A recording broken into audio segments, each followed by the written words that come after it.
Mark Berman from Fox Houston. So was this about adjustments? Oh yeah, we went from the wide open California offense to the triple threat. I mean, we changed everything up. We did exactly what we did. We played harder. We got into them, and they felt us physically, and we didn't quite have that same intensity in the first game. Well, our guys are great. They learned from it, snapped back, and did the job. Mike, Brian, Chris Paul said yesterday that you're so great in transition and offense, but that's all set up by defense. How much did the defensive impact tonight, the fourth quarter, especially early on, change this game and get you guys to where you wanted to be offensive? Oh, key. I think that's everything. You guys can write an article in one sentence. That's it. We got into people. They missed it. We were able to run. That way we get more people involved. If we had to walk it up every time, then there's a lot of ISOs, which they walked it up tonight, and they did a lot of ISOs. And that's switching causes you to do that. And they have a really good guy can do it. We have a really good guy can do it, but we'd rather get out and run and get some threes up, which we were able to on the fast, transition type shots. Excuse me. Houston Chronicle, Mike. At what point in the season did Tucker get particularly comfortable hitting those corner threes with consistency? You'd have to ask him. He started out, I think, the first game of the year. If I'm not mistaken, the first game of the year, he maybe, I don't know, at Golden State, he hit a lot of threes. Then he went through a period where he was missing them and started to question things. And I don't think anybody on the team, coaching staff definitely didn't question him. The guy's a warrior. And, if he misses all of them, and I told him at a certain point, he can affect the game so many ways. You make it, you make it. Are you going to take 5 and miss 5 and we take 100 shots? Who cares? So don't even worry about it. But he's not hesitating, but he finds a way to affect the game. Mike, Kim Davis from Chalk. Can you talk about the balance scoring, the way you guys were able to move the ball around and get everybody involved, and just what Clinton did to help you and things you couldn't see in the box score? Yeah, well, Clint is always huge just because we have that presence at the rim. But our whole key was getting stops, running. We played them with a lot more force on defense. We played with a lot more force on offense. And we didn't just wait on them. We drove them and passed it, drove them and passed it. And by doing that, which is what we want to do every day, it doesn't work all the time. But we were able to control the game. But we did it from the defensive end first, and we know that. They know it. We just got to keep repeating. Jonathan Fagan, Houston Chronicle.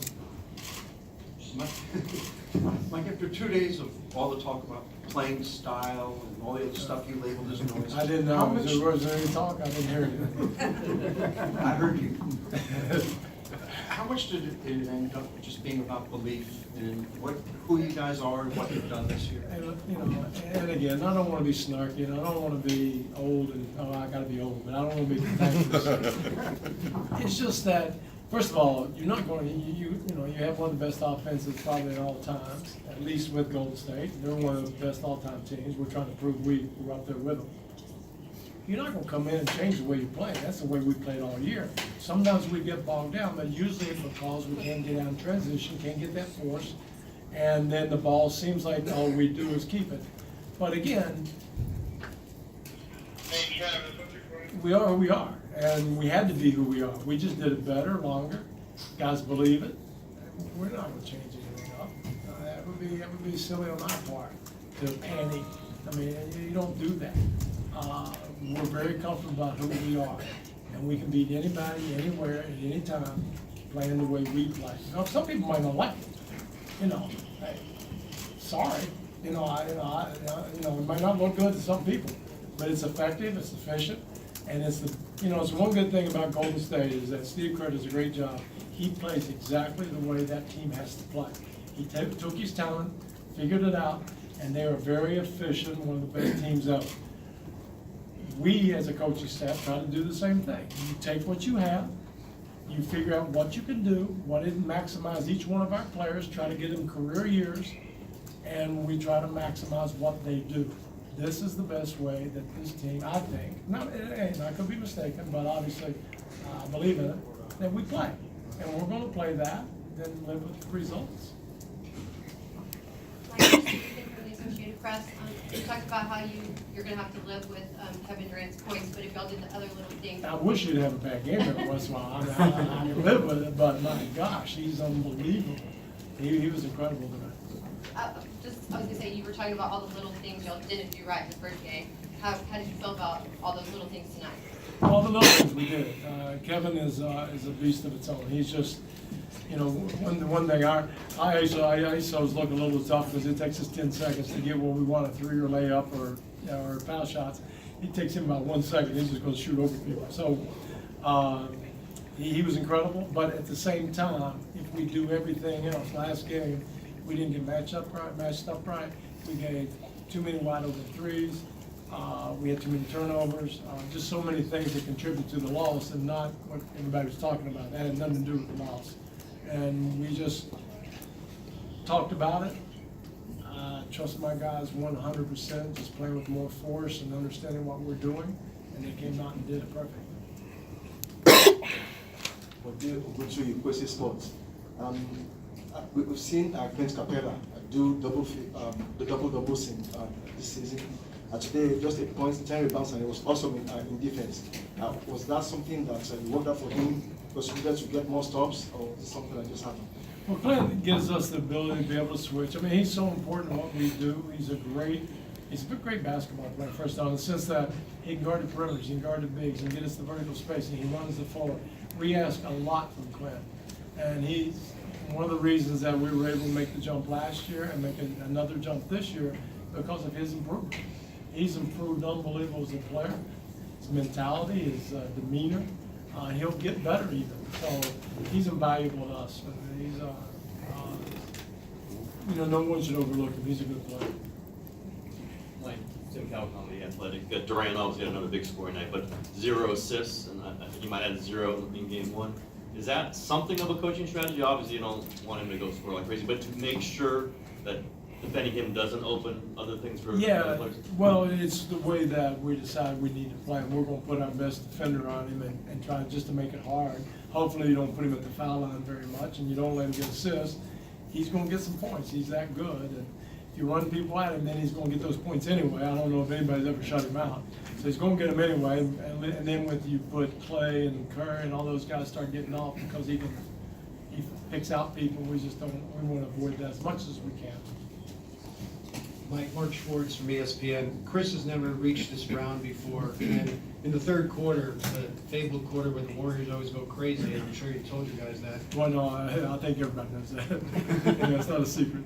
Like Chris, Our great scouting department got that. it looked like Chris really willed the team in that quarter. Can you talk about what he did there, what it means to him to be here, and how he got his childhood friend so involved in this game plan tonight? BJ.